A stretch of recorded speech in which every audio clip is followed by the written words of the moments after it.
Hey, everybody, and welcome to a new episode of And Action Filmmaking Podcast. I'm Tommy DiNucci, as always, here with Mikey Messier, and we have a very fun show for you today. It's going to be a little different. It's going to have a Hollywood theme, but we're not necessarily talking about movies themselves.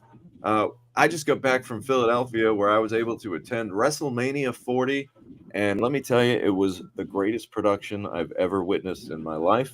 We're going to be talking about all the excitement, all the surprises, all the fun behind the scenes, in front of the scenes.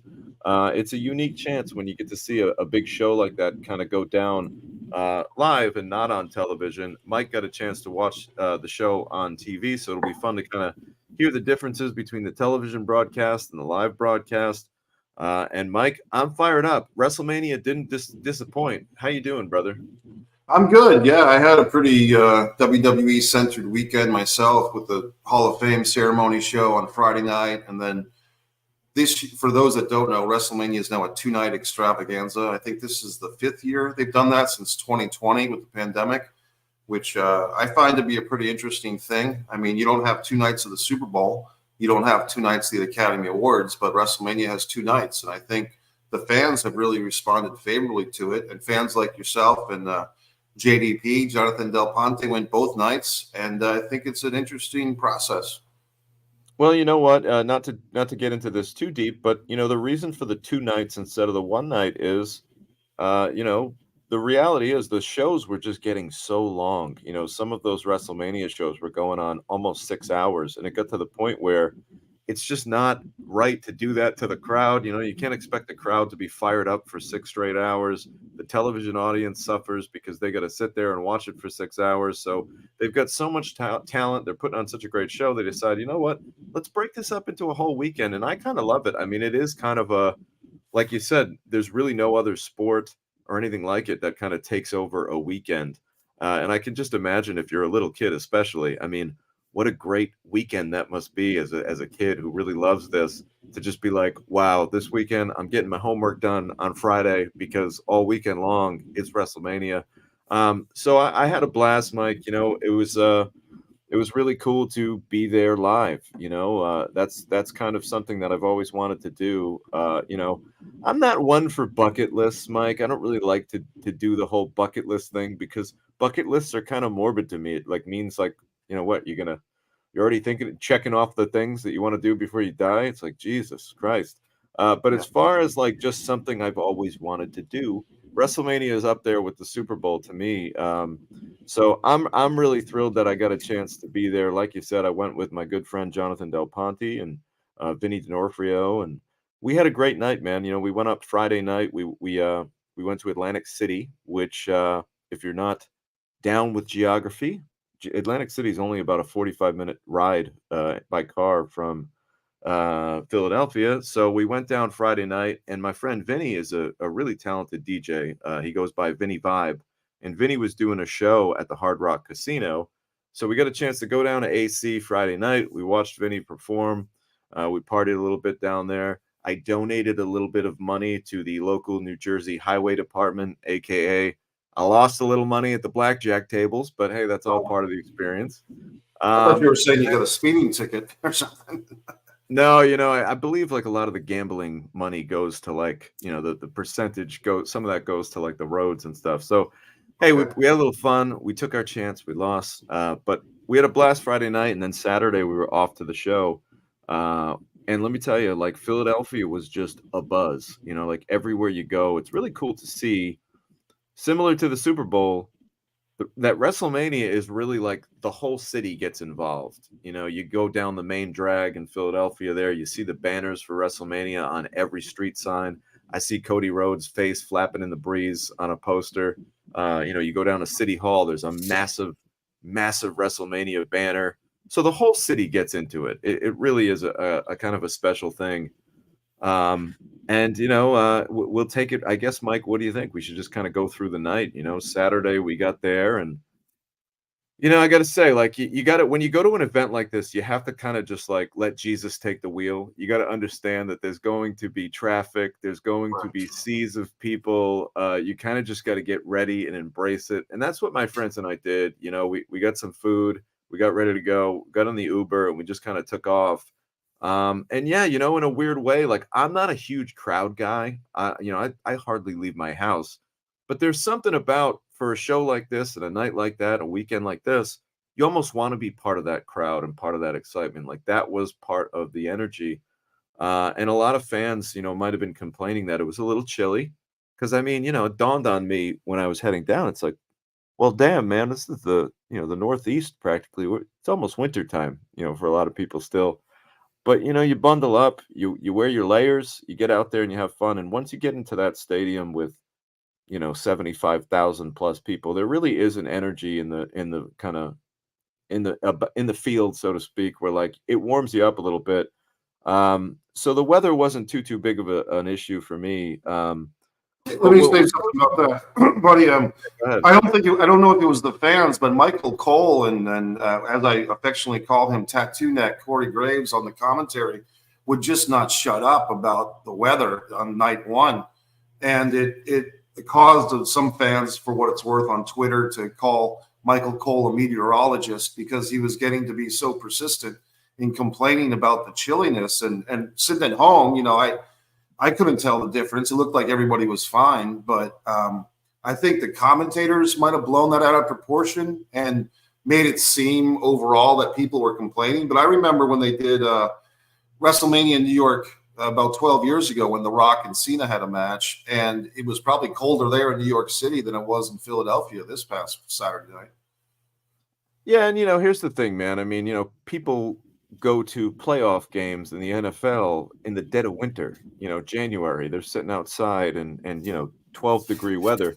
So it's like, you know, this is all kind of part of the fun, part of the excitement, part of the story. So, you know, I can say firsthand from being there, the cold, although, yeah, it might have been a little uncomfortable at times, it was never like freezing. You could never, you know, to me, here's how I gauge whether it's cold or not. I have the if I can see my breath factor, and if I can see my breath, it's probably pretty cold out. You couldn't see your breath that night, so it wasn't that cold out. So, you know, we kinda got through it. The place was just jammed. I gotta say, WWE is just such a machine, how they do everything, just in terms of the merch setup and the venue, and, you know, you can kind of, you can get 17 different WrestleMania t-shirts and 5 different hats and several different jackets. It's such a fucking machine to see how they get people to just they know how to drain every dollar out of you. And I mean that in a fun way. It's really great stuff. The merch is very high quality. I was able to pick up got myself a little WrestleMania hat here, which I'm excited about, featuring the Liberty Bell. Yes. So you gotta pick up a little something to say that you were there. Um, but yeah, Saturday night was just an amazing show, in the sense that just to be there and to kind of see it all happen. It was interesting, you know, I don't want to get too into this, but this was the first WrestleMania that didn't feature Vince McMahon. You know, Vince McMahon was not there. I mean, it's so iconic. If you're a wrestling fan, you'll know that since WrestleMania 1 back in 1985, Vince McMahon has opened up every show by saying, "Welcome to WrestleMania." I mean, that is like the iconic line that gets sets the table for the whole show. And this year, it was a changing of the guard, and we had Triple H come out there, and he hit the famous "Welcome to WrestleMania" line. So that was kind of a nice changing of the guard. Mike, what did you think of seeing a new face kick off the show? Well, it's interesting, buddy. I mean, you know, meet the new boss thing was the old boss, perhaps, but I think that they were really pushing the change thing quite a bit. And throughout the weekend, with Paul Heyman's induction speech into the Hall of Fame, he was putting Paul Levesque over. And by Sunday night, Michael Cole on commentary was proclaiming this to be the Paul Levesque era. And it did seem to me, buddy, that three names really popped off the screen as far as who's in charge now. And it's Paul Levesque, Paul Heyman, and Dwayne Johnson, The Rock, aka the final boss. It seems like those Well, three personalities and let's are not big. forget about our good friend, and you know we're big fans of this gentleman's podcast, but Bruce Pritchard, who is a big Yeah. behind the scenes guy. I think he's a bigger shot caller than any of us could have ever imagined. Because who would have ever thunk it that, you know, we don't want to skip ahead, but in night two, when Cody Rhodes finishes the story, who gets the shout out and the call out to come down but Bruce Pritchard? So you're right, Mike. It is a changing of the guard. But the nice thing is, out of all the names that you mentioned that are now uh, behind the driver's wheel or that have the keys, whatever phrasing you want to say, you're talking about a lot of years of experience that do go way back to, the just about the very beginning. I mean, Bruce Pritchard has been working with Vince McMahon since 1987, which is, a lot longer time than the majority of the WWE fans watching the show. That's a longer time than, the average age is probably, people in there. Well, I think, believe it or not, that this shocks me. I don't want to get into the weeds on this.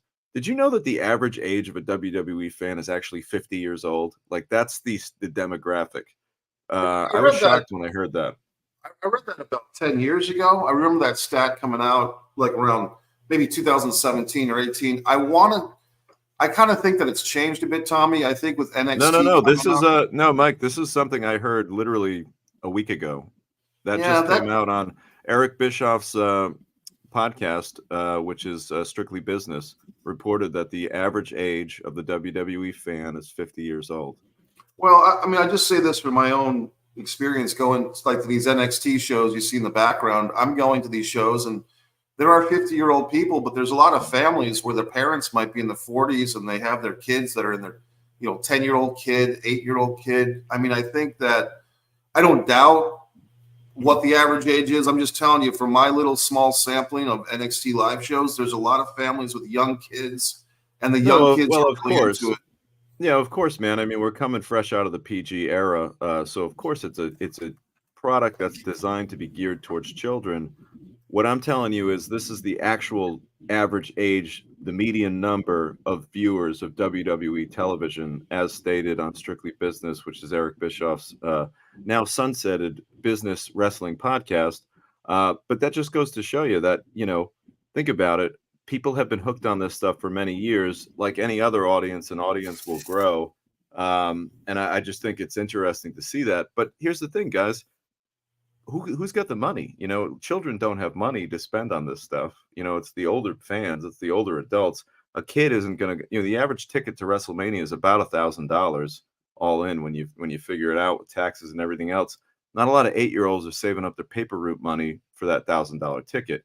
So yeah, there are a lot of fans that are kids, but I mean, I as I was there, I mean, it was kind of nice. That's the unique thing. I would say in attendance there really was a mix, young and old. I saw tons of kids, don't get me wrong, but it's also kind of a wild place where like, it's the only place you're gonna see grown men walking around with championship belts that they have, like, replica belts, walking around with the goddamn thing. And everybody can kind of be a kid. I think that's the appeal. I think the appeal is the 50-year-old guy that works his 50 hours a week at a bullshit corporate job where he has to be an adult all the time can kind of let loose when they watch wrestling. I think that's what everyone loves about it. Yeah, you can cosplay as the Undertaker and have your bride dress up as Paul Bearer if you want. And to your point, Tommy, I think another thing, not just the age demographics are all over the place with wrestling and WWE, but also ethnicities. Like wrestling's a pretty open door policy. I mean, going back to wrestlers like Sputnik Monroe and Ernie Ladd and Thunderbolt Patterson, who fought for equality in the audience. People integrating in the stands back in the 40s and 50s, and now you go to a wrestling show and it's a melting pot. You have your Hispanic fans, you have your African American fans, your Caucasian fans, your Asian fans. Everybody's welcome, and especially with the wrestlers, buddy, there's so much more diversity in the wrestling world as far as WWE and everywhere else. Like you see wrestlers of all ethnicities, all backgrounds, different countries. And for people that are aware of that type of thing, it's nice to see that.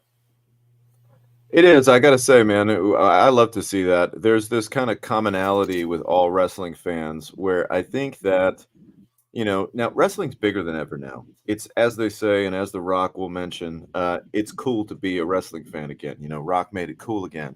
And it's so mainstream, and it's never done more dollars than it has in the recent times.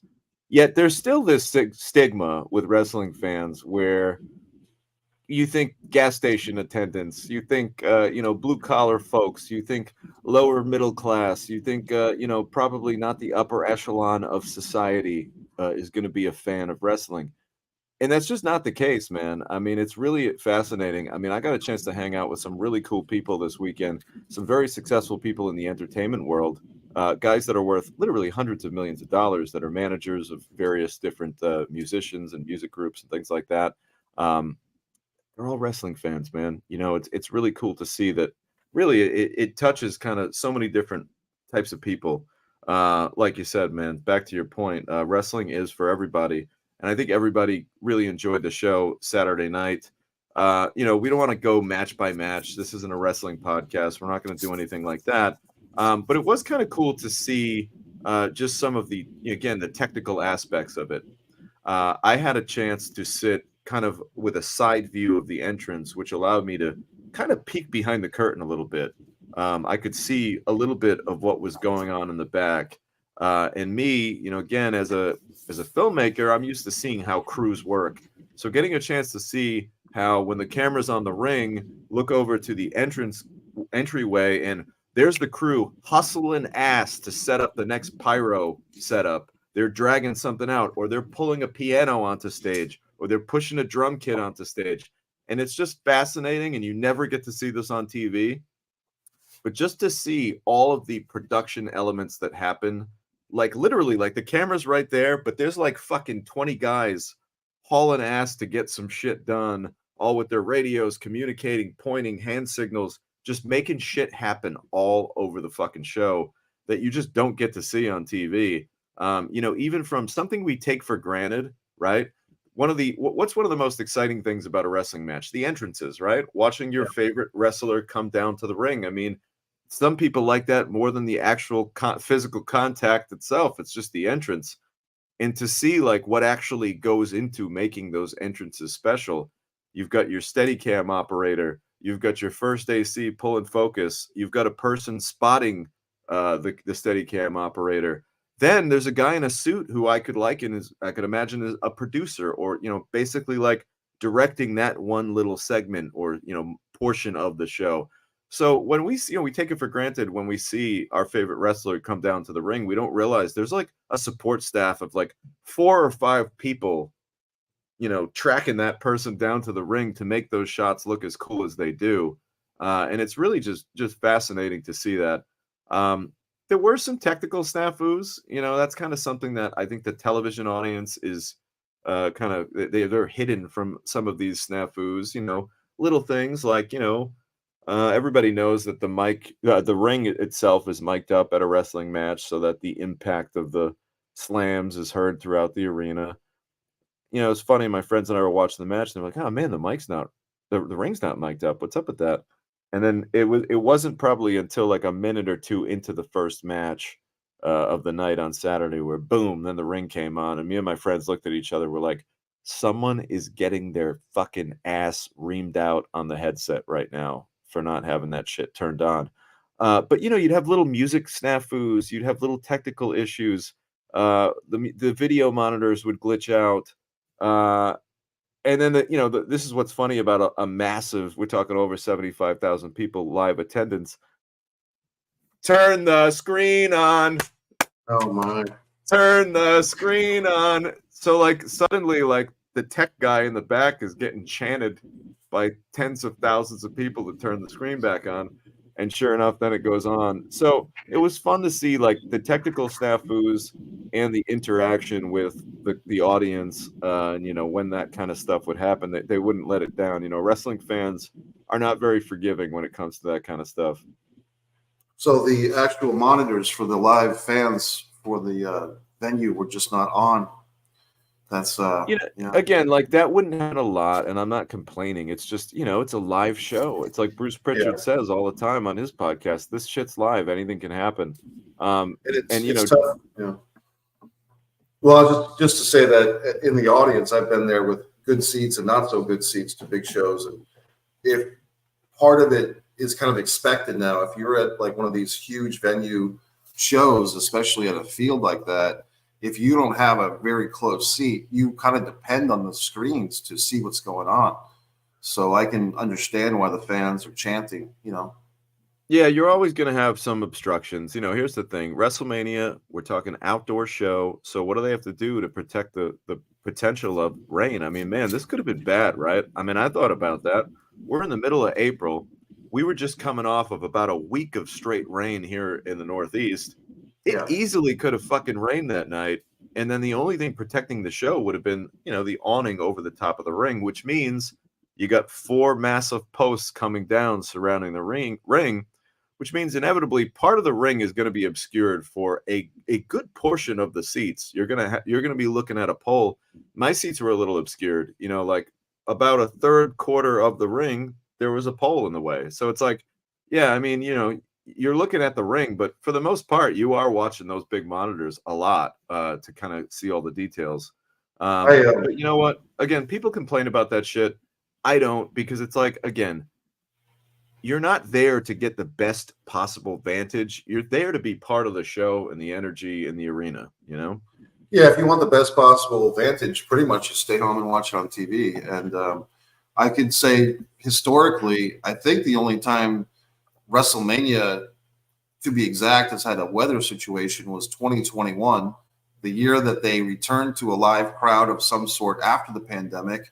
They purposely only sold about a third of the seating in Tampa, and they had rain literally delay the show for 20 or 25 minutes because it was one of those Florida storms that come in, does its work, and then leaves. And so you had the wrestlers like Drew McIntyre and a few others doing promos basically on the weather, like Drew McIntyre's like, I can't believe it. I want to wrestle this match so bad and I got to wait for the storm to pass, So it's funny that for all the things that WWE does, one thing that they haven't been able to accomplish is to defeat Mother Nature. Well, hey, that's the roll of the dice that you're going to throw out there when you have an outdoor show. I mean, in any climate, in any part of the country, I mean, shit could rain. Let's check in with some of our and action watchers here. Eric Johnson, I wonder how soon WrestleMania will go to 3 nights. Raw will be on Netflix, so it doesn't have to be Monday. SmackDown has always moved around. Eric, I don't know. I don't think WrestleMania will go to 3 shows. I think that it is such an undertaking to just put on these 2 massive shows, and I think that it's very important. I think that the Raw after WrestleMania is so important. I think that, having the Friday night Hall of Fame, the Saturday WrestleMania night 1, Sunday WrestleMania night 2, and then Monday, boom, you're going to do Raw from the same city. It just works so perfectly. You never say never. I just think that that's kind of like going to be the thing for at least the next decade or two. Mike Braga says the new era is upon us. What's up, Mike? Mike, everybody knows Mike is a big fan. I know he was glued to the TV this weekend, and yeah, the era is upon us. I think that a lot of people have been waiting for Paul Levesque to get the reins for a while. He's had him for a little bit now, but now he really, really is in charge of the show, and that's quite evident. And I think people are happy. I mean, things are moving in a positive direction. Mike's already got a beer. What, Mike? Are you drinking a beer that I don't know about? No, it's 11:30, buddy. Come on. What do you think? He's Stone Cold Steve Austin? Yeah, geez. Eric Johnson says, I always took bucket lists as crossing it off the list and coming up with new items. Well, Eric, that's a very positive way to look at it. Maybe it's I should start taking your approach rather than my morbid approach. Hey, Tommy, let me jump on that guy. Who was the guy that said the thing about the 3-night WrestleMania? Because I find that to be an interesting concept. Eric Johnson. I would say that they could do a thing where if SmackDown got moved to a different night, not just for this idea, but in general, you could do a thing where like NXT has their WrestleMania on a Friday, and instead of calling it an NXT takeover, just call it NXT WrestleMania and give the NXT young wrestlers their own WrestleMania night. And here's a reason to do it. You could charge more for the tickets, if you do that. Yeah, I don't know, man. I just think that there is something to be said about too much. And Sure. I think that, I think it's already such a jam-packed few days with the Hall of Fame and with, a couple nights and then Raw. I just think it's too much, again, like not everybody is meant to have a WrestleMania moment. That's why they call them WrestleMania moments. It's supposed, I don't want to see every wrestler on the card. And, again, this isn't a wrestling podcast, so we're not going to go into it all, but there were definitely a few prominent wrestlers that maybe didn't appear that I thought were going to make appearances, and they didn't. And the Charlotte reality Flair. is, well, Charlotte's injured right now, but, the reality is it's like not everybody can be the star of every show every time, every year. People are going to have to wait for their spots. Eric Johnson says Doppler Cole. Yeah, it's funny. I didn't get to hear the telecast, but it sounds like Mike says Michael Cold. That's going to be his new nickname. Sounds like he was complaining about the weather quite a bit. It was Eric Johnson annoying. says Disney, WWE, some places know how to squeeze and extract every dollar. They are definitely getting every penny out of these fans. Mike Braga says if that's their demo, they need to strip that PG rating. Well, I think you're going to see that. First off, you've already seen that because Cody Rhodes was bleeding like a pig on TV a couple weeks ago, and that's something that you would have never, ever, ever seen, or to use a word out of Chris Jericho's playbook, you would never, ever see a guy bleeding like that on TV in the PG era. So, again, here's the thing. It's not going to be like in 1997 when Vince McMahon came out and he said, traditional style of good guys versus bad guys. Like, you're not going to get the famous speech where it's like, okay, guys, PG era's over. No one's going to come out and say it. It's just going to happen and develop naturally. And I think that's what's happening. I mean, come on. The Rock's been dropping F-bombs left and right. People are bleeding. Things are definitely changing. And once it goes to Netflix, it's a whole new ballgame. Well, Tommy, it was interesting. The Hall of Fame speech that was on Peacock, the Hall of Fame ceremony, Paul Heyman off the bat was dropping a lot of obscenities, and they had to censor out quite a bit of them. And also on the actual WrestleMania broadcast, Pat McAfee was saying "holy shit" and "shit" a couple of times. And not that I'm offended by it. I'm just kind of surprised because they're still labeling their stuff PG, although they're not acting like it, at least with the language. And like you said, the bloodletting on that segment. So it's an interesting thing. I'm not sure, Tommy, and maybe you know, who makes those ratings. Like, I don't think WWE self-claims to be PG. Some other governing board on television labels the program, right? Of course. So, yeah. So I wonder when those ratings, if they're reviewed yearly or as necessary, because they might be overdue to be changed. Well, I think everything's going to change when this thing goes to Netflix, and I think you're going to see a whole new era of wrestling once there's kind of again, it's all about advertisers. The reason why wrestling cleaned up its act is because they wanted to get bigger advertisers. They wanted to be more of a global company, and the reality is you can't be a global company with some of those. You can't get your standard cookie cutter sponsors if you're swearing or if you have messy blood or anything like that. It's just not going to happen. But when you're on a Netflix, now it's a whole different thing because you don't need those kinds of advertisers anymore if you're not on television. So it's going to be interesting to see how that changes. Laza, what's up, brother? I know you watched WrestleMania this weekend. Greetings to you. He's running a little late. He had some distractions. That's okay, brother. Listen, we love being live with you, but you can watch us anytime and drop your comments down. If you're watching this now and it's not live and you want something from us, you got a question, you want to say something, drop it down in the comments anytime. We'll get back to you. Mike says, that's what Stand and Deliver is for on Saturday afternoon, Mikey. That's the NXT Cruise WrestleMania. They did SmackDown Friday, immediately followed by Hall of Fame. Then Saturday was NXT Stand and Deliver. He says that afternoon went into WrestleMania that night. Listen, it's all good, but I understand what Mike's saying too. It's like it'd be nice if NXT got their own night, but I think that if they're going to do that, if they're going to really have like a WrestleMania for NXT, it shouldn't be during WrestleMania. They should have like, I don't know, because to me, it's like they don't deserve that, dare I say. Those NXT guys don't deserve to be showcased on WrestleMania weekend. They haven't put their fucking time in to be showcased on WrestleMania weekend. I think that it's kind of like saying, well, the Pawtucket Red Sox should come out, before every Red Sox game at the World Series and wave. And it's like, well, no, they're not there yet. They'll get there. Let them have their chance. I'll say that NXT, how they fit into things, it really depends on who you ask and when you ask. Because for several years, Triple H was positioning NXT as a third brand, and Vince McMahon didn't seem to believe that and didn't treat it as such. So I think it really depends on who answers that question of where does NXT, is it simply the AAA like the Pawtucket Red Sox, or is it its own unique option? And I still don't think they have a clear answer for that. Yeah, I mean, listen, they can say what they want, but NXT is not by any means its own product. Let's be honest. I mean, it's a farm system. It's a developmental territory. That's what it's kind of like harkening back to. So, I mean, I appreciate Triple H for trying to say it's its own entity, but I think anybody that really pays attention to the product and cares about the product, I think it's always going to be known as, and we'll actually use the right name now. They're now the Worcester Red Sox, just to be clear.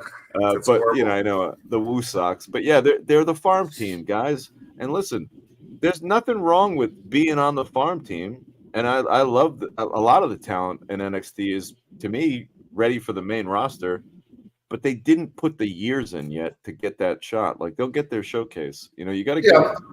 There's something to be said about, and I've seen this happen with wrestling so many times, but too much too soon. You don't want to push these guys too soon, because then they don't really appreciate where they are. Let me ask you, just to segue into a mainstream personality who has kind of jumped the line. Logan Paul, I believe his match was on the first night. He actually defeated two veteran wrestlers, Kevin Owens and Randy Orton, who's been wrestling forever, since 2002 or so. And probably people like Mike Braga know more about Logan Paul than I do, but Logan Paul and his brother Jake Paul are these internet YouTube sensations. They've fought Floyd Mayweather in exhibition fights. They fight rappers and NBA veterans and stuff in exhibition boxing matches. And now Logan, I believe he's the older brother by 2 or 3 years. He's a pro wrestler, and to give him credit, he's damn good as a pro wrestler. But he wrestles maybe 7 or 8 matches a year, and when he does, he's sensational. I feel like he's a natural born pro wrestler. I kind of wish he would just do it full time. But Tommy, what do you think of this Logan Paul? How did the fans react to him live? What was your take on that whole deal? Well, listen, Logan Paul to me is a genius. What he's been able to pull off in the last couple of years with his WWE run has been nothing short of amazing. What a lot of people just casually watching television don't realize is that most professional wrestlers, when you see them on TV, let's say your average guy that's walking down the ring on a Raw on any old Monday night, they've been in the business for many years, and they've wrestled hundreds and hundreds of matches in front of live audiences. Okay, maybe even 1,000 matches before they get their opportunity to strut down that WWE aisle. Like, they've already wrestled in front of 20 people in a shitty veterans hall. They've been in the tiny little venues. They've done it all. And that's where a lot of that ability comes from. What's so fascinating about Logan Paul is he skipped that whole process. He didn't wrestle in the shitty little armories. He didn't have 150 matches before he was on TV. I think he's only been in 20 matches. I think he's had 20 matches or something crazy like that, if you really look at it. And he does just phenomenal work in the ring. He's clearly just a natural athlete. He's in great shape. I mean, I'm not saying a natural. I'm sure he works really hard at it. But you got to have just some natural athletic ability to take to it like he has. And here's the other thing he has in his corner. And I'm not taking any shots at Logan Paul by saying this, but he has the Michael Jordan of wrestling working on every single spot in his match. He works hand in hand with Shawn Michaels to get his matches to where they are. And he's not a call it in the ring guy like they used to do. A lot of fans might not know this, and if you're watching the show, Mikey and I will school you to something. But about 10, 15 years ago and prior to that, wrestling matches were not as methodically predetermined move for move. You'd have a baby face and you'd have a heel, good guy, bad guy. They would go out in the middle of the ring and they would call it in the ring, meaning they would communicate to each other the various move sets right then and there. They would not plan it out ahead. They might have 1 or 2 key moments planned out. They might have the finish planned out, how it's going to end. But as far as, okay, you do this, then I do this, then I do this, then I do that, 75 different things that we're going to do, boom, boom, boom, like you're reading a script. That's how Logan Paul wrestles. Logan Paul's matches are very much like beat by beat scripted. There's no calling it in the ring. And a lot of that is because he has time to train and he has the ability to train and to get his matches to where they are. So I guess the only shot that I would take and the only comparison that I could make is, you really can't compare Logan Paul to the average kid coming up on the NXT roster because they're not getting the extra time to spend with a Shawn Michaels to carefully craft out every single move in their match. But as Jim Ross says, with productivity comes privilege. And the guy is this YouTube sensation, social media megastar. So yeah, they're going to take the extra time to make sure he doesn't have a bad match.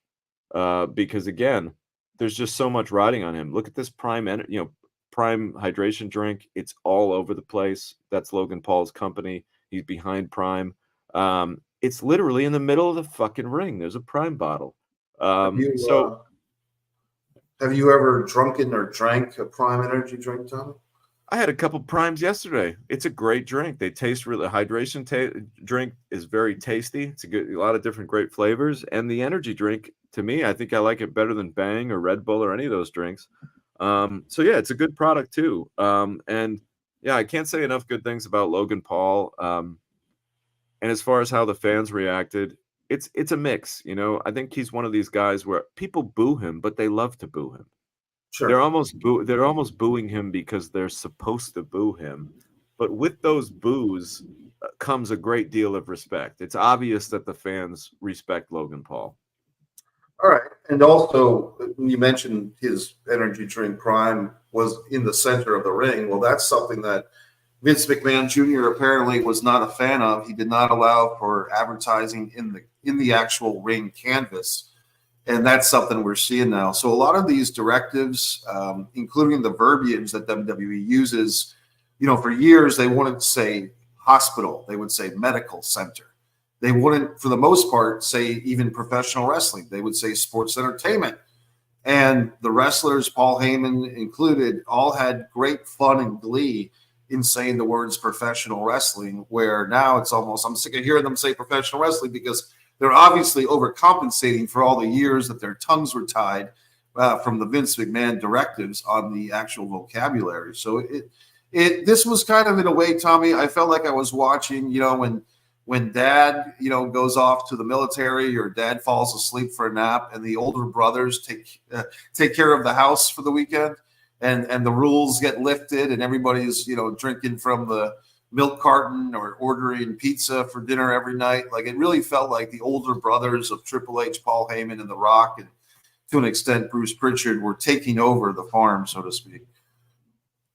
Yeah, it's like mom and dad are gone for the weekend, and we're gonna rule the roost for a little while. And I think that the fans like that. I think it's refreshing. I think that a lot of fans were kind of tired of some of the Vince McMahon mandates that made wrestling stuffy and made wrestling stiff. And the reality is, wrestling's always been kind of this loose and free wielding form of entertainment. And I think that sometimes when you try to harness it a little bit, it's not exciting anymore. And I think that the brand of wrestling that we're watching now is a lot more free forming, free flowing. You feel a little more element of spontaneity, like anything could kind of happen.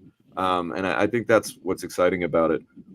Let's fast forward ahead to night two. The crowd was a little flat on night one. The energy wasn't as big. It weaned a little bit.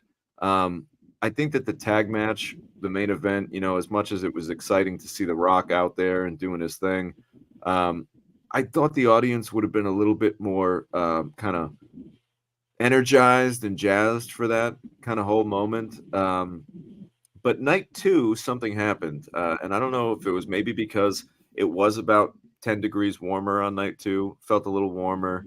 But the crowd came alive in night two. It was nice to see Stephanie McMahon come out and open up the show with a big "Are you ready?" which was kind of fun, a little bit of a nod to DX. And it was kind of nice to see a little more energy out of the crowd. And it was really nice. We got, remember, Philadelphia is known for ECW. I don't want to bore every non-wrestling fan, but ECW was kind of this renegade wrestling company from the mid to late 90s that was run by Paul Heyman, who was inducted into the Hall of Fame this year.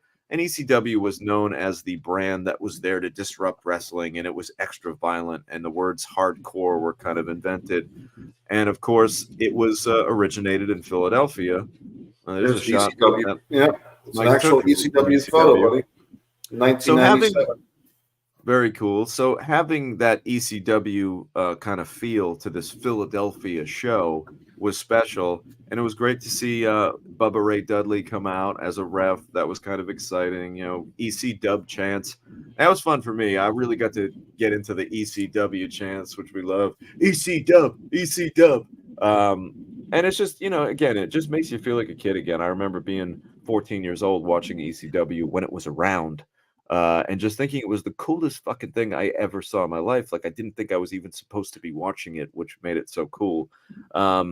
So I really enjoyed that. And again, the presentation, the bands, the musical acts that came out. We had Snoop Dogg come out and perform for us and make an appearance.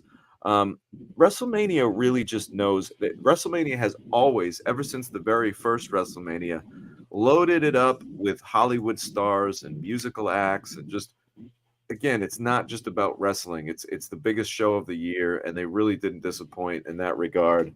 And just the production value. I mean, Seth Rollins came out with a entire. It looked like a Mardi Gras parade on acid. Yeah, Came out yeah. to the ring with him. You just had so much. It was a very colorful demonstration of pro wrestling. Just a lot to look at. They explained that Seth Rollins entrance was actually some type of Philadelphia-based parade, like kind of a Mardi Gras, but Philadelphia has its own version of Mardi Gras apparently. So I thought that was really interesting. And you had told me on the phone that Rhea Ripley and Becky Lynch, their opening match on night one, I thought that was one of the better matches as well. And I think that was a strong opening. And once again, the women wrestlers, Tommy, have really come into their own. And one thing that I would say, you and I had this conversation years ago where I think I was kind of reminiscing when they didn't really have female ring announcers. But I will give credit to Samantha Irvin, who's the WWE ring announcer now. Like she actually gets it. Like she actually puts a lot of gusto into her introductions. She's a petite lady, but yet she has this. Why do you say actually like you're surprised? Well, I'll just no. I mean, you know this. I feel that some of the female ring announcers in years past were there because of their looks and not because they were particularly good ring announcers. But I think Samantha Irvin is the exception, and I think she's actually really good. And I think I think that she's very talented, and yeah, her voice was just reverberating through the entire stadium. She even got a little moved when she was announcing that Cody Rhodes was the new champion, which was kind of a nice moment. Um, but yeah, I agree. It was just a really really nice presentation. Um, let's talk a little bit about the finish, and then we'll get into some funny things that happened while I was there. But the big finish. If you're not a wrestling fan, Cody Rhodes is the son of Dusty Rhodes, the American Dream, who's a legend. He's no longer with us. And Dusty Rhodes never got to become the WWE champion. He came close. There was a chance when he almost was going to do it in the late 70s, and then he just went in a different direction. So Cody Rhodes, who has been kind of kicked around the industry a little bit, was with WWE in the start, worked there many years, then was kind of disrespected by the management at the time, left, made a massive name for himself in the company AEW, and then he came back. And here he is in WWE. Last year, he wrestled for the title at WrestleMania and lost. That was when everyone was sure he was going to win it. And now this whole year, he's been chasing the seemingly unbeatable Roman Reigns, who has had the title for many years now, about 3+ years. So this was kind of setting the stage for what would be Cody's chance to finish his story by winning the title. And it didn't disappoint. The match went off. Cody took a lot of punishment from Roman Reigns. There were lots of run-ins. Of course, we had the Uso brothers get involved. Of course, we had Solo get involved. And then we had John Cena hit the ring, and everyone got very excited by that. And then, of course, The Rock came out. And then, Mike, WrestleMania is known for surprises, and I think a lot of us were hoping that we would have heard the glass break in the iconic music for Stone Cold Steve to hit, and we thought we'd come down and see Austin take care of The Rock so that Cody could go ahead and win his title, but it didn't go down that way. Stone Cold didn't make an appearance, and instead we got a chance to hear the gong of the Undertaker's bell, which, listen, I don't want to say it was disappointing to see The Undertaker. I think everyone was excited to see The Undertaker. But here's something that the fans at home wouldn't know. The Undertaker surprise was kind of blown for us in the stadium because earlier in the night, probably an hour into the show, we saw everyone looking and looking and looking and pointing up into the stands. I thought there was a fight that broke out or something. I mean, we're in Philadelphia, right? The place is known to get a little rowdy. But sure enough, it was everyone pointing up into a box where the Undertaker was seated, like as if he was just watching the show. And I think he might have even waved to the fans. And to me, I said to myself, man, you guys just blew the fucking surprise. Like, why have Undertaker in a booth, like where he's visible to fans, if he's going to come out and make the big surprise? That was like the one thing to me that, if you're going to have Undertaker come out and do that, two things I missed by that. And again, I don't want to get too into the analytics of this. Number one, never show the Undertaker to the fans before, because now everyone in attendance knows he's there and might think, ooh, is he going to do something? And number two, I don't know, man. Could the Undertaker have thrown on his Undertaker garb one last time for us? Did he need to be in like a black jacket and jeans and like a hat? A Like, wouldn't hoodie. have been. Yeah, he had a fucking hoodie on. Like, wouldn't it have been cool to see the Prince of Darkness in his fucking wrestling garb one last time to make that save?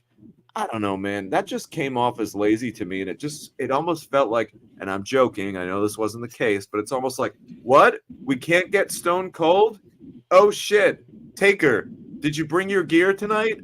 No, you didn't? Oh, okay. Well, just do it in a hoodie. That's fine. And I don't know. It just felt less than. Like, that was probably my only one little disappointment. Well, Tommy, I actually everything you just said, I wouldn't doubt if that's pretty much how it went down because I was actually spoiled on WrestleMania Sunday afternoon. I watched Brian Alvarez do a little video, and he basically spoiled the main event because he had somehow gotten an advance copy of the match or something because he did say it would be Steve Austin and The Rock and John Cena making appearances in the main event. He did not say The Undertaker, so. I wouldn't be surprised at all, Tommy, if exactly how you thought of it, that Steve Austin was supposed to be there and was substituted by Undertaker. I wouldn't doubt if that was the case. I would say this, Tommy, and this is a little bit into the weeds of wrestling, but maybe not too much. Oh, boy. That main event had an ending where we had all these cameos of wrestlers going by. So for the film fans that have somehow been with us this time, like if you think about the movie The Expendables, where you have your Arnold Schwarzenegger, your Jean-Claude Van Damme, and your Sylvester Stallone. Basically, that was what they did for the main event of this WrestleMania. They had all the guys from, not all of them, but they had The Rock, they had John Cena, they had Seth Rollins, and The Undertaker, like Tommy explained, make cameos to influence the end of the match. What did you, first of all, at home watching it, I loved it, but what was the vibe in the audience like live for that? There was a lot of rubbernecking towards the entrance. There was the audience is a WWE audience and a wrestling audience in general. They're very educated fans, right? They love, love, love to be guessing what's next. They want to be one step ahead of the booker. So I think that you just saw a lot of rubbernecking, meaning you'd see Cody in trouble, and then you'd immediately see everybody turn to the entrance to see who's coming to help. Who's coming to help? You can't let this happen. So I think, we all knew some surprises were coming, and the audience was waiting for them. It was just a matter of who is it going to be. And great storytelling, again, I'll say it now. I don't want to get too in the weeds, but, Seth Rollins, who was the former partner of Roman Reigns, the champion, the finish was really great because what ended up happening is in the final moments, Roman Reigns had a chair in his hands, and he had a chance to either hit Cody Rhodes and win the match or hit Seth Rollins, who he has hatred for because Seth turned on him 10 years ago and broke up their faction. And what did he do? Well, he let the dark side get the best of him, and he took a swing at Seth Rollins, which made him vulnerable, which allowed Cody to get him and get the 1, 2, 3. And that's just great fucking storytelling, because it's kind of what it does is it keeps everyone preserved. It still makes Roman Reigns strong. He's strong. He wasn't really beat by Cody Rhodes. He beat himself because he let his anger get the best of him. So he's still strong. You know, fans could still say, man, if he didn't swing that chair at Seth, he would have still had the title. So it's just very well done booking, as they call it in wrestling, which is just, for us film guys, that's just screenwriting is all it is. So I say it all the time. If Mike Bragg is still listening, he'll tell you, because he's my assistant. He must hear me say this at least once or twice a week. Everything is wrestling. When it comes to storytelling, it's all right there. Any story you ever want to tell, it's told in some way, shape, or form between the posts and the confines of that 20 by 20 ring. Inside there, all the greatest stories are ever told. Well, buddy, Donald Trump was in the WWE Hall of Fame before he ever was president of the United States, and he was involved in WrestleMania 23 before he was running for political office. And but Tommy, also on the Undertaker front, he actually did induct Muhammad Ali into the Hall of Fame on Friday night. So, like you said, his being around was not a big surprise. I thought that the overall, man, was a lot of fun. On the 5-point scale, I gave the first night a 3.5. And on the same 5-point scale, I gave the second night a 4. It was nice to see Coco Jones, who's a young actress on the show Bel Air. I believe she sang the national anthem on night 1, and she's quite lovely and entertaining. And, it was a good show, Tommy. I mean, it really was. And I'm glad you and JDP got to go down there and see it. And would this convince you to make a pilgrimage for next year's WrestleMania? I'm not sure if they announced where it's going to be. Well, next year is going to be in Vegas, and I got to tell you, there I am sitting in the airport about to fly home on Monday morning, and I'm, got John to my right and Vinny to my left, and we just looked at each other, and we're all just like, so we're going next year, right? We're gonna make this a thing.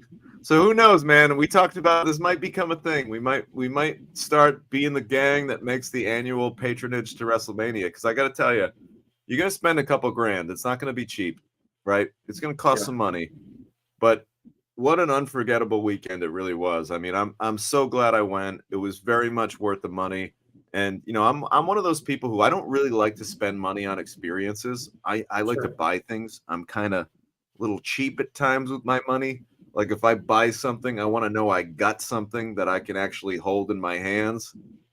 But this was a moment where I say to myself, "No, you know what? This was an experience worth paying for, because I'll have those memories forever." And yeah, man, I'd consider going. I mean, WrestleMania in Vegas? Are you kidding me? That's going to be fucking crazy. So I can't wait to see what that might be like. But now let's wind it down, Mike. I'm gonna tell you a little fun story. I got to meet a couple of childhood heroes, and it was all on kind of a funny little happenstance story. Now, anyone who knows me knows this about me, but I don't like to pee at urinals and crowded bathrooms. And let me tell you something: the bathrooms at Lincoln Financial were just. It was like fucking Vietnam in there, okay? It was bad fucking news. Nightmare kind of scenario. Yeah. Crazy lines for the bathroom. You got 20 guys cramming around. Everyone's like just rowdy nonsense. Nasty. So what I did was I got a little James Bond with that shit. Now, I start just walking up the stairs, and I'm walking around, and I say, there's got to be a bathroom around here where there's just like either a one-seater scenario, maybe a bathroom for a woman with child, the family bathroom. So like I got to find something in this place. So I'm walking around. I go up the stairs, and I see the club level. Now, if you don't know what the club level is, that's basically like a VIP section where you don't have to go to the vendors that all the other people have. They have their own vendors up there. They have their own lines for food. There's a lot less people. The floors are carpeted. It's the VIP section, basically. Now, normally they have a person positioned right out front to kind of check people, and they check your ticket to get into the club level. Well, that person wasn't there, and I saw the door open. Now, I decided that I'm going to use my James Bond tactics to infiltrate the club level and use what I know is going to be a very nice private bathroom up there. All right. So now keep in mind, I don't want to toot my own horn, but I'm not dressed like your average wrestling fan. Okay. I got a really nice, very, very nice leather jacket on, Hugo Boss. It's like one of my finest leather coats. I got my cool sweatshirt on underneath. I got like black jeans on. I got really nice sneakers. I got a nice watch on. So I'm not looking like just your average guy with a hoodie walking around. So I just, you got to have confidence when you're infiltrating a position. So I just kind of walk in and I strut ass into there like I own the place. I walk right back by the security. They don't say a fucking word. I see another set of security guards. I take my phone out and this is the other move. And I say, well, listen, that's just not going to be possible. No, there's no way we're going to be able to get that done by Monday. At least Wednesday, maybe Thursday. Well, how else would we do that? I mean, it's just we just got to think a little more realistically here. I let them overhear what sounds to be like a heated business call that I'm on, right? Because I'm on the club level, guys.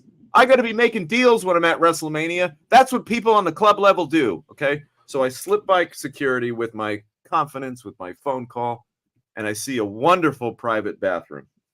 I open the door. It's locked. Okay, I'll wait there for a second. So yeah.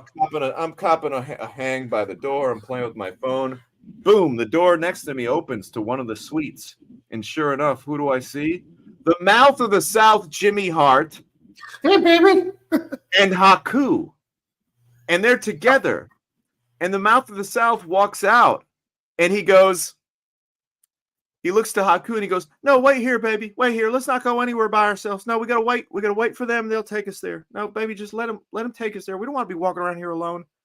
And some really annoying fan who's on the club level as well walks up to the Mouth of the South and Ming, and he's like starstruck. And he's like, oh my God, guys. Oh, I'm so sorry to do this. Oh, can I please take a picture with you guys? And he looks at me and Jimmy just goes, yeah, sure. Jimmy, and the guy looks at me and he goes, will you take the picture for us? And I go, sure. Take the picture of the two guys. I hand the phone. He walks off. He thanks him. And then I do this. And I'm the cooler fan. I go, guys, I hate to do this. You mind if I grab one too? And they said, of course. They call me over. I take my selfie with Jimmy Hart and Ming, a.k.a. Haku. Yeah. I'm happy as a clam at that point. Bathroom door opens up. The lady I was waiting for comes out. I go in. I'm in my nice private solo bathroom. I shut that door. I lock it. I'm taking my piss thinking, like, I feel like Nicolas Cage in National Treasure at this point. Like, sure. I've infiltrated the club section. I'm taking a nice, comfortable piss by myself under lock and key. Right. And I just met Jimmy Hart and Haku, who's literally known as the toughest man to ever step into a wrestling ring. They say that if wrestling was, quote, a shoot fight, Haku would still be the champion. That's how tough this motherfucker was. And let me tell you, he was sweet as can be to me. And I just had such a great little piss break. It was probably my finest bathroom break ever. And there I was. No trough, no people screaming at me, no guys looking at me funny. No nervous shy pee belly, none of that shit. I got my picture with a couple of legends, and there I am trotting down the stairs. I texted my friends the picture who were in their seats, and they're like, what? Like, how? Like, what? How did you meet the Mouth of the South? So, sometimes you just got to infiltrate the position, Well, that's a great story, buddy. So that goes to show you, if you're listening at home, Mike, never settle for a public bathroom. I love the cell phone trick. That's a good one. I used that once when a homeless person was asking me for money, like trying to accost me on the streets of Providence. I lifted up my phone and pretended to be talking. So that's a good move, buddy. I like that. And we're gonna tie it back into the end action filmmaking. That's an acting exercise too, right? Like I had to actually act like I was.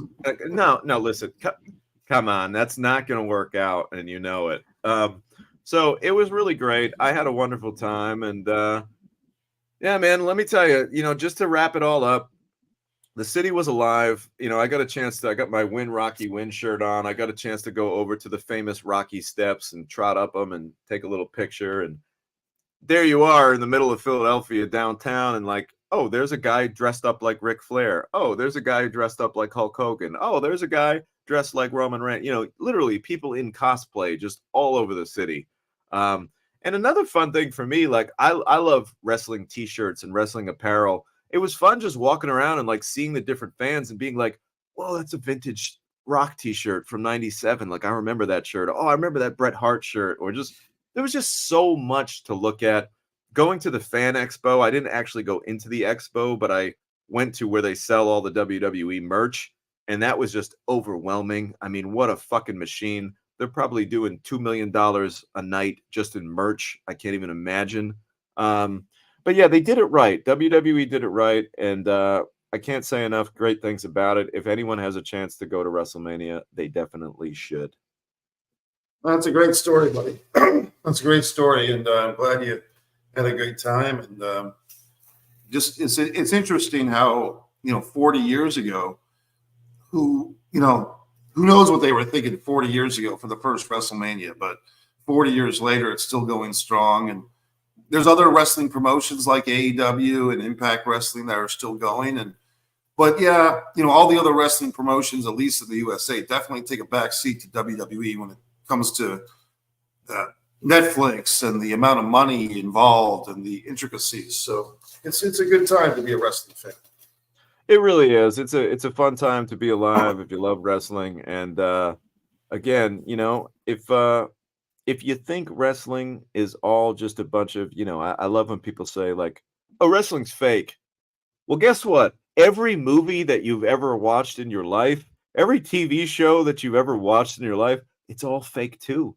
So really, it's just about great storytelling, exciting action, and something that touches a part of your heart that's nostalgic. I mean, literally can make you feel like a kid again. And that's a good medicine that everyone should take once in a while.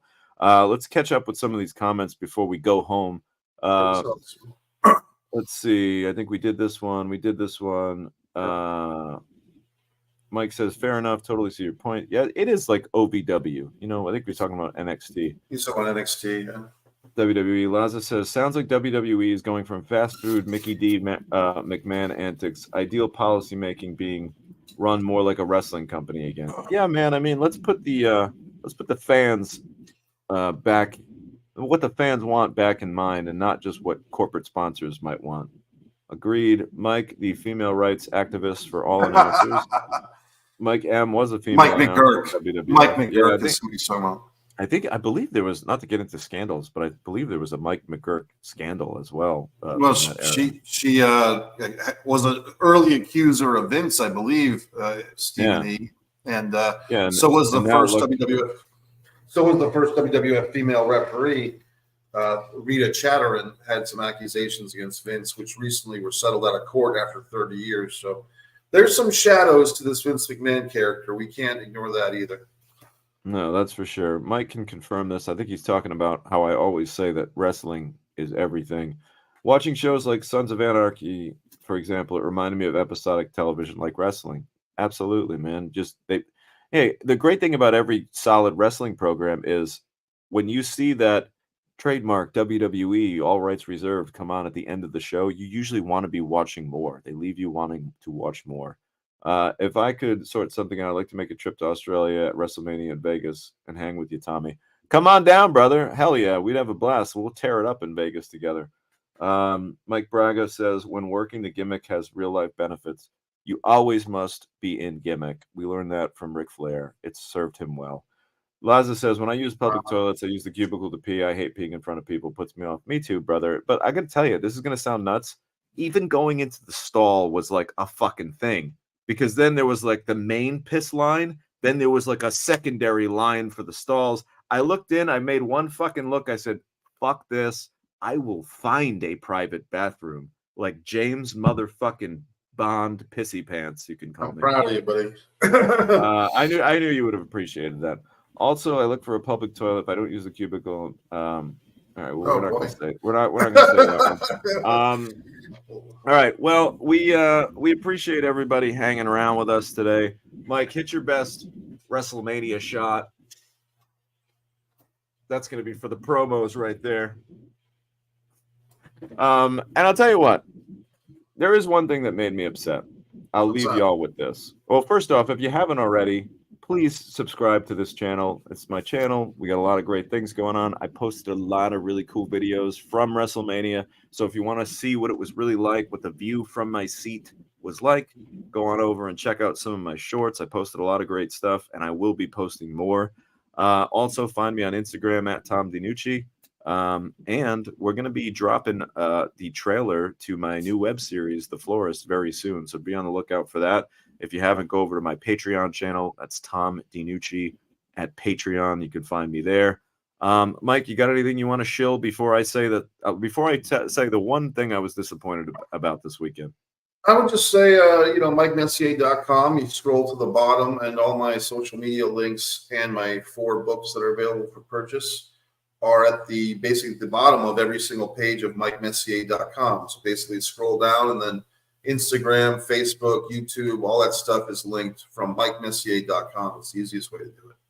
You know, Mike, we should do some kind of a contest for And Action fans where maybe I don't know how the contest will be run, but maybe you make a piece of original and action artwork, and we'll have some kind of a contest, and maybe we'll see if anyone can win that contest and get themselves some original Mikey Messier artwork. That might be fun to do. Might be fun. Yeah. Well, maybe the person that shares the person that gets us the most shares, or someone who actually promotes the show. How about that? Like someone who does the best job of recruiting new viewers or new subscribers to this YouTube channel, Tom DiNucci YouTube channel, or One Mike Messier, where I do my Mike's Instant Movie reviews. Those have been picking up a lot lately, Tommy. People have found that my obscenity-laden filled rants on modern cinema have come to their enjoyment. So, but yeah, I bet you that's funny. If we find a fan who shares the URLs and is an activist for the show, then they might be deserving of some original. Well, you know what we should do then? You know what I think we should do, Mike? Why don't we do this? Why don't we say maybe sometime in the summer, maybe sometime in, I don't know, maybe July or August, we will announce the And Action Fan of the Year. And maybe that'll be the And Action Fan of the Year. Whoever's been out there promoting the show, posting the links, letting people know what's up, the Fan of the Year will be awarded. Well, you'll get him a nice painting, and then I'll do something kind of cool for him too. We'll kind of we'll think of a way to put over the Fan of the Year. We're gonna be working on that later on this summer. Be on the lookout for And Action's Fan of the Year award. But the one thing that I'll say before we go, Mike, that I was a little disappointed in, and I know he comes with a lot of controversy, and I know he's made his mistakes. But to me, you don't even have WrestleMania if it isn't for the man in the yellow and red, Terry Boella, more well-known as Hulk Hogan. And the fact that Hulk Hogan is still walking the earth, he's still healthy enough to smile and wave on camera, and the fact that he wasn't at least a tiny part of WrestleMania 40, seeing as though he literally he's the Babe Ruth of wrestling. The fact that so much of WrestleMania 1, 2, 3, 4, 5, 6, 7, 8, 9, so much of those WrestleManias was all Hulk fueled. The fact that that guy doesn't at least get a cutaway, smiling and waving in a box, the fact that he doesn't at least get to come out and say, can't believe 40 years ago, me and Piper face to face, Mr. T and my side, and Bob Orton. Where's Bob Orton? Bob Orton's still alive and kicking. He was part of WrestleMania 1. I just think that, again, they didn't really commemorate, to me, 40 years. That's a big commemoration. It wasn't really a love letter to like the 40 years of wrestling as much as I 40 years of WrestleMania as much as I thought it would be. Maybe they're saving that for WrestleMania 50, but who knows if the Hulkster will still be here at WrestleMania 50. I mean, tomorrow is not promised for any of us, and Hulk's already in his early 70s. So I just think that, seeing as though, again, Hulk, like I said, health is such a weird thing. And right now, Hulk Hogan is certainly healthy enough to smile and wave. I just feel as though he should have gotten a little acknowledgement 40 years later. I'm not going to argue that.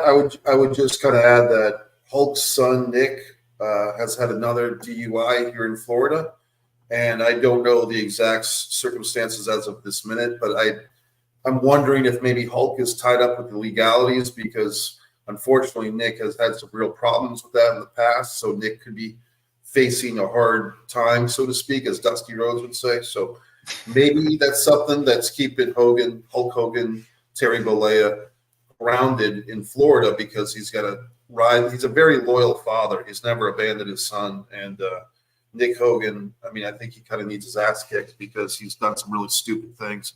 So maybe that's part of it, Tommy. Maybe not. I would say that, back at WrestleMania 23, I think, or 22, they really put over Cowboy Bob Orton when his son Randy was wrestling The Undertaker. They really made it like the Bob Orton season. I think those things kind of come in waves. Like certain guys get like even the Hall of Fame, certain guys get the nostalgia treatment. You know what I mean? And then another years they're kind of ignored. So I just think that, you got to look at it like this. What was the main event of WrestleMania 40? We'll say Saturday night, or not Sunday night, but Saturday night. Cody versus Roman. I'm sorry, Saturday night, the tag team, right? Yeah, Cody and team match. Cody and Seth against The Rock and Roman. Yeah. To me, that felt a lot like Hogan and Mr. T versus Piper and Orton. Okay. So to me, since that was like such almost a reminiscent of WrestleMania 1, how cool would it have been before that main event to have some kind of a segment with Hulk Hogan, Mr. T, and Cowboy Bob? You know what I mean? Like the three men that are still alive from WrestleMania 1 come out and just wave. Even if you just said, these three men were part of WrestleMania 1's main event, and here they are today, and then you flash a picture of Piper on the screen, R.I.P. Piper. The place would have went fucking berserk for that, okay? It would have been a really special moment. It would have been a really special moment for people in my age group that actually kind of, although I was a baby, kind of remember that era. So, I don't know. To me, that was a miss. And Laza says here, it would have been cool if Stallone was at WrestleMania. Rumor has it they tried to get Stallone at WrestleMania, and for whatever reason, the deal didn't work out. He was probably like, yeah, absolutely, but you gotta pay me. You think I'm just gonna go fly down there for nothing, It's good Stallone. Since we're in overtime anyway, Tommy, let me just say that I was kind of expecting, and I think I predicted to you through a text that I thought this guy, Uncle Howdy, the former Bo Dallas, would kind of be there to honor the memory of his brother, Bray Wyatt, because they had this whole Peacock special about Bray Wyatt becoming immortal. It's an outstanding documentary. It's 2 hours and 2 minutes long. And they basically have been giving tons of hints and innuendos that his younger brother, Bo Dallas, the nephew of Barry Windham, the son of Mike Rotundo, the grandson of Blackjack Mulligan, and nephew of Kendall Windham, would be there to reincarnate the Fiend and Bray Wyatt and Uncle Howdy and all this awesome stuff. But for whatever reason, they did not pull the trigger. Maybe it's just too much for one weekend. But yeah, I think that's what it is, Mike. I think you said it. I think I think that will happen. We're gonna see that. I think we're gonna see the Fiend come out again and be reprised by Bo Dallas. But I just don't think it was. There was that old phrase, as Conrad Thompson would like to say, as we say here in the South. Guess what, Conrad? They say that shit all over the country. I got news for you. But it would have been cramming it would have been cramming 10 pounds in an 8-pound bag. I think it would have been just one too much. And I don't know if this was on TV. I don't know if they showed this on the telecast, but there was a moment when the Fireflies came out. I think it was Saturday night. They did mention Bray Wyatt, and the whole stadium just lit up with cell phone lights, and it was a really cool spectacle. So there was a little nod to him. And to me, man, I feel like in a weird way, it felt like the spirit of Dusty Rhodes was looming in the clouds, like Mufasa in The Lion King. You could feel a really cool energy in that place. And again, that's all I got to say. WrestleMania was a major success. I'm so glad that I was able to be there. Big shout out to John Del Ponte, one of my dearest friends, for hooking me up with that ticket. Had a pleasure hanging out with Vinny Vibe and getting a chance to see him live and in action Friday night in Atlantic City. Also got to go behind the scenes and catch a Loud Luxury show, which is a really cool group. They do EDM. Just what a fun weekend, man. Everybody got to get out there and have a little fun. Shut the phone off for a couple days, not return those work texts. Fuck those emails, right? Just for a couple days. Everybody needs that. I had a blast reaccounting the events. Mike, it's always so much fun catching up with you, brother. I love that we get a chance to hang out every Tuesday. And I'm going to hang out with you next Tuesday for, oh, yeah, one more fun thing. How cool is this?